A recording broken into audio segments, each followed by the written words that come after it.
Good morning, friends.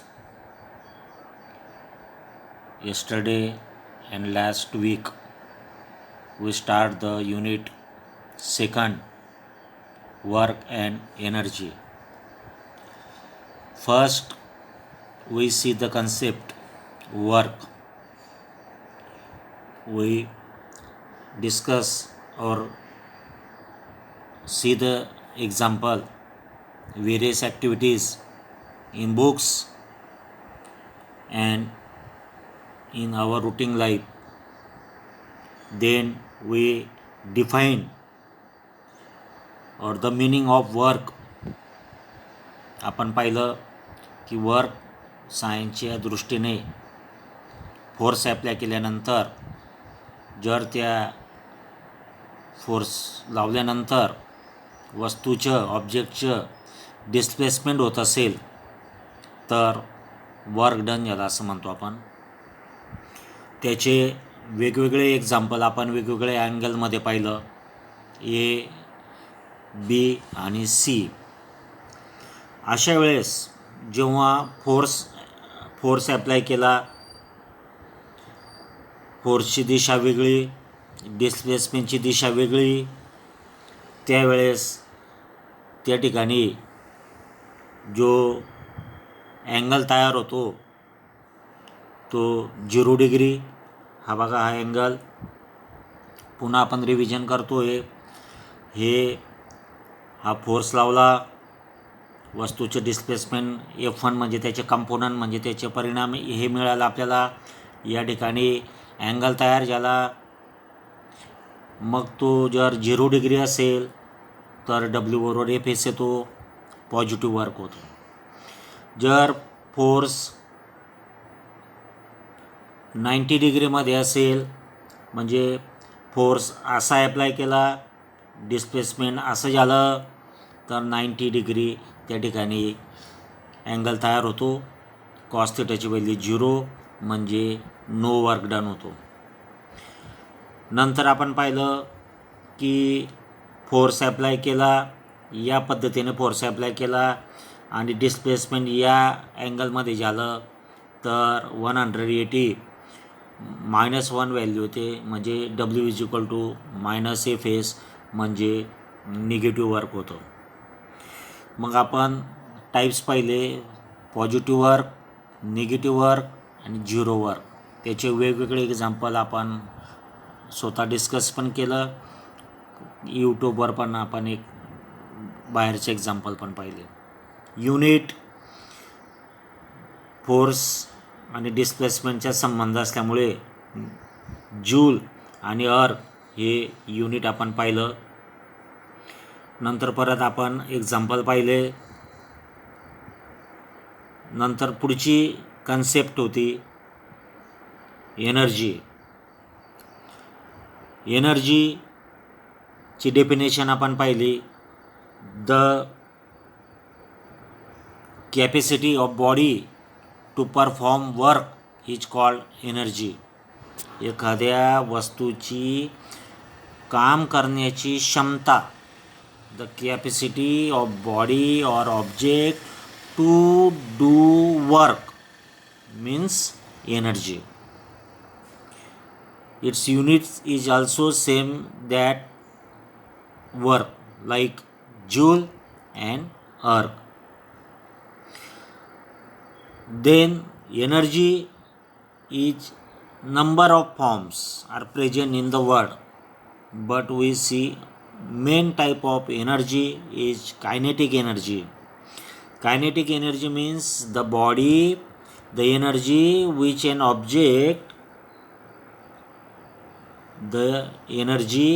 object has because of its motion.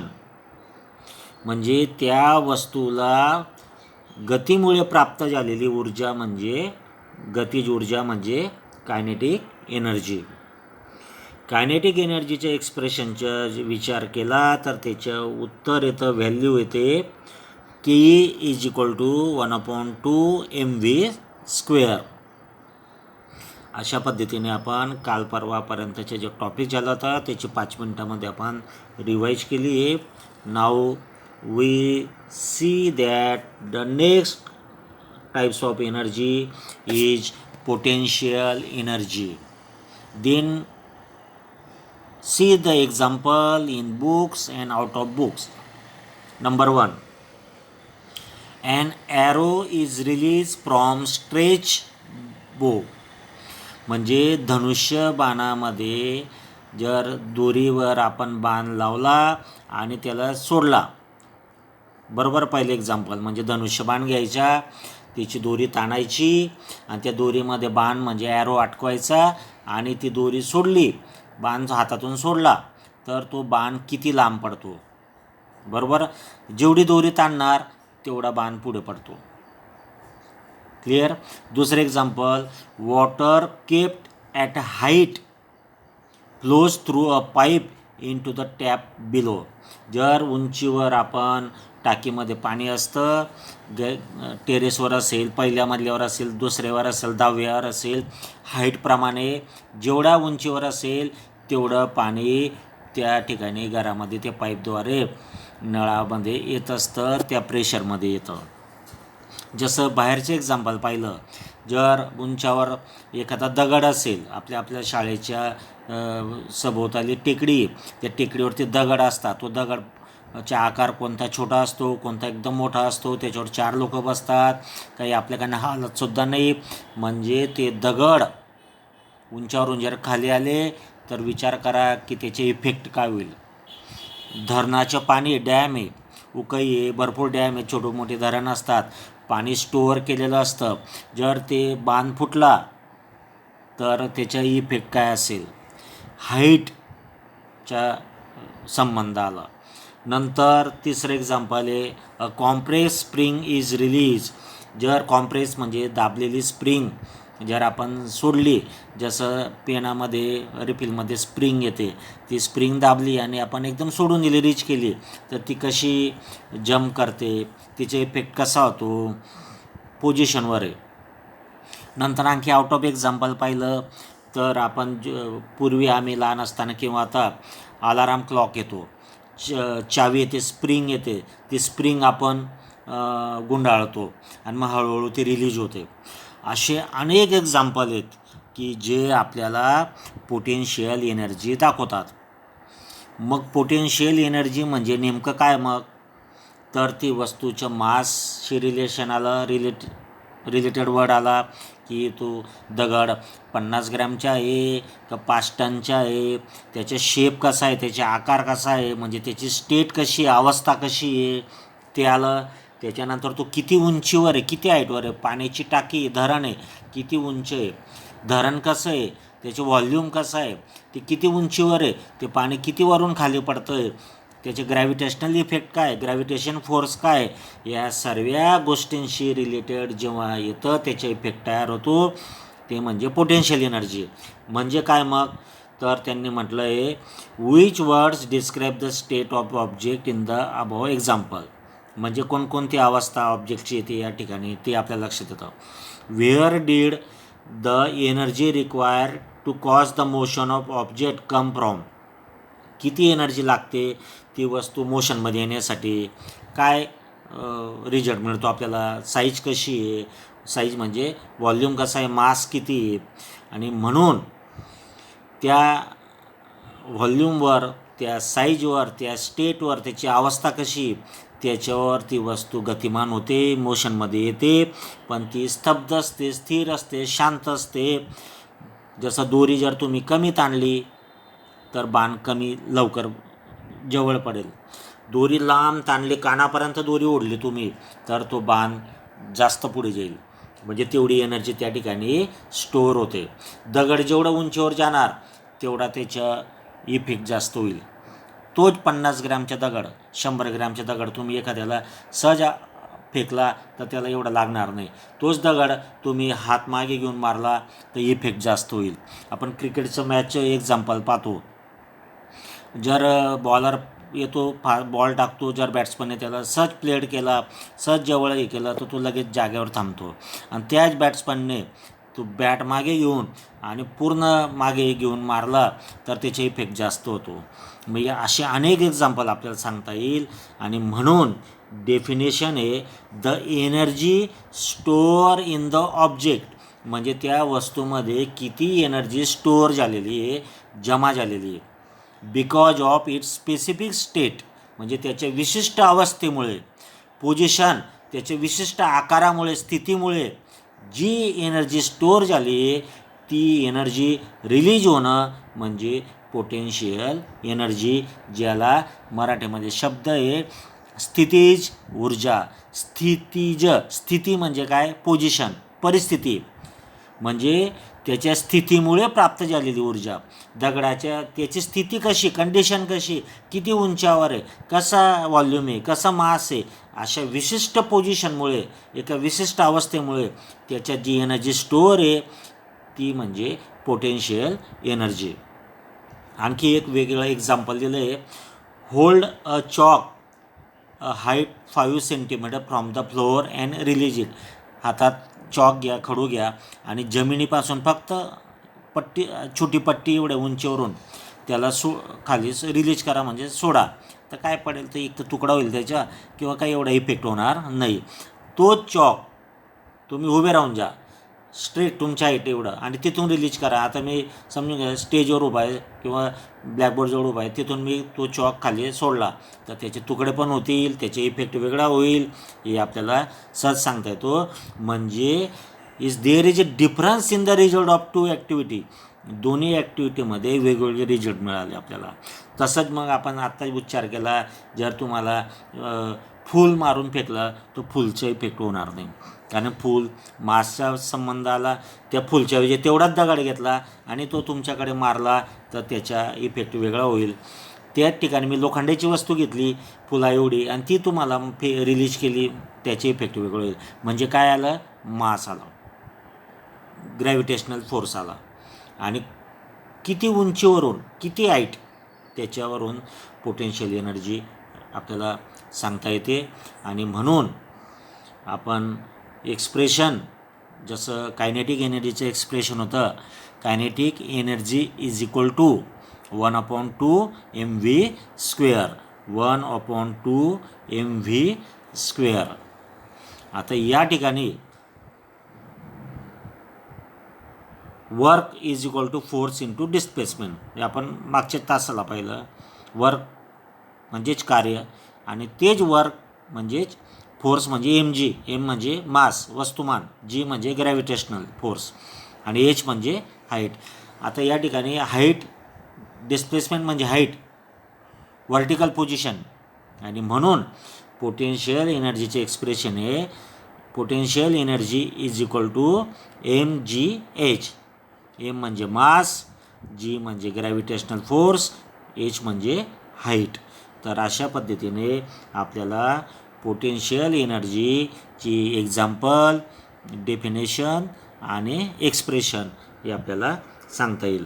Example पण आपल्याला जर परीक्षेला विचारलं तर हाईट दिलेली असेल, मास दिलं असेल, जीची व्हॅल्यू आपल्याला सर्वांना माहिती, जीची व्हॅल्यू, जी म्हणजे ग्रॅव्हिटेशनल फोर्स 9.8, ही सर्व ठिकाणी पूर्ण ठिकाणी सारखीच असते, आपल्याला सर्वांना मान्य केलेली 9.8 येते. पीची एक्सप्रेशन आहे mgh, एमची किंमत टाकली, जीची किंमत टाकली, एचची किंमत टाकली, उत्तर आलं. आणि पोटेन्शियल एनर्जीचे सुद्धा युनिट आहे जूल SI सिस्टीममध्ये आणि अर्ग हे CGS सिस्टीममध्ये. आणि म्हणून उत्तर आपल्याला एकदम सिम्पल एक्झाम्पल, सिम्पल फॉर्म्युला, त्याच्यात व्हॅल्यू टाकायच्या, 3 गोष्टी दिलेल्या असतील, मल्टिप्लिकेशन करायचं, उत्तर काढायचं आणि त्याला युनिट द्यायचं. अशा पद्धतीने पोटेन्शियल एनर्जी आपल्याला सांगता येईल. त्याच्यानंतर पुढचा टॉपिक आहे ट्रान्सफॉर्मेशन ऑफ एनर्जी, म्हणजे एनर्जी कशी ट्रान्सफर होते, ती एका याच्यातून दुसऱ्या याच्यात कशी जाते. आपण पाहिलेलं आहे अनेक एक्झाम्पल, आपल्याला आता 8वी 9वीमध्ये भरपूर एनर्जीचे टाईप्स पाहिलेले आहेत. परंतु एनर्जी ही नेहमी ट्रान्सफर म्हणजे स्थलांतर होत असते. जसं एक्झाम्पल दिलं आहे, स्ट्रेच पीस ऑफ रबर ताणून पाहिलं, फास्ट मुव्हिंग कार म्हणजे एखादी कार मुव्हिंग म्हणजे पळते जाते. The whistling of cooker due to steam, वाफेमुळे कुकरची शिटी वाजते. The crackers explode in Diwali, फटाके फोडतो आपण दिवाळीमध्ये किंवा शुभ प्रसंगी आपण फटाके फोडतो. पंखा रनिंग फॅन इलेक्ट्रिसिटी, जो विद्युत बल्बवर पंखा फिरत असतो. Drawing out pieces of iron from garbage using magnet, चुंबकाच्या साह्याने मॅग्नेटच्या साह्याने आपण कचऱ्यामधून लोखंडाचे तुकडे वेचत असतो. Breaking of glass window pane because of loud noise, जर एखादा कर्कश आवाज झाला, स्फोट झाला, काही जॉग्राफिकल मुवमेंट झाली किंवा एखादा बॉम्बचा स्फोट झाला तर आपले काचेच्या खिडक्या वाजतात, काच तडकतात. मागे आता नाशिकचं विमान मिग विमानचं हाईट पकडली होती आपल्या आसपास, त्यावेळेस काचे वाढले होते, भिंत हलली होती. हे सर्व एक्झाम्पल जे आहेत हे सर्व एनर्जीचे वेगवेगळ्या टाईपचे एक्झाम्पल आहे. आणि म्हणून energy can be transform from one type to another. The exploding firecrackers convert the chemical energy store in them into light, sound and heat energy. जर फुटतो, फटाकामध्ये दारू असते म्हणजे केमिकल एनर्जी असते, आपण त्याला आग लावतो म्हणजे आपण त्याला लाईट एनर्जी म्हणजे केमिकल एनर्जीचा वापर करतो. आणि मग ती फटाका फुटल्यानंतर प्रकाश पडतो म्हणजे लाईट एनर्जी, आवाज होतो मग साऊंड एनर्जी, आणि उष्णता मिळते आपल्याला म्हणजे हीट एनर्जी. असं प्रत्येक एक्झाम्पलमध्ये तुम्ही अर्थ लावू शकतात. मग या ठिकाणी इलेक्ट्रिकल एनर्जी, तिचे कन्व्हर्जन केमिकलमध्ये होतं, केमिकल सेल आहे, नंतर त्या इलेक्ट्रिकल एनर्जी पुन्हा केमिकलचे पुन्हा इलेक्ट्रिकलमध्ये जाऊ शकते. लाईटच्या पुन्हा इलेक्ट्रिकलमध्ये, मेकॅनिकल म्हणजे तांत्रिक ऊर्जा, मशनरी, जनरेटर, फॅन, हे उदाहरणं. फॅन फिरतो म्हणजे काय, आपण बटन दाबतो म्हणजे इलेक्ट्रिकल एनर्जी, लगेच तो फिरतो, मोटर फिरते म्हणजे मेकॅनिकल इंजिन फिरतं, मशीन फिरतं, मेकॅनिकल एनर्जी. परत ती हवा बाहेर पडते, परत कायनेटिक एनर्जी, परत ती त्या वस्तू स्थिर राहते, पोटेन्शियल एनर्जी. हीट एनर्जीचे परत थर्मोकपल एनर्जीच्या साह्याने इलेक्ट्रिकल एनर्जी.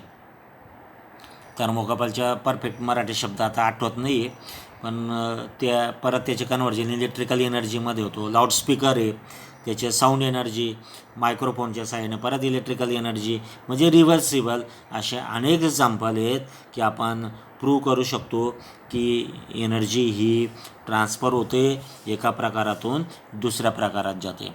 मग पुढच्या यूट्यूबवर मी बाहेरचे जे एक्झाम्पल आहेत ते तुम्हाला ते पण सोबत देईल दुपारून किंवा संध्याकाळी. ते तुम्ही पहा आणि घरी राहा, सुरक्षित राहा, अभ्यास करा. काही शंका असेल तर प्रायव्हेट विचारू शकतात किंवा ग्रुपवर टाकू शकतात. थँक्यू.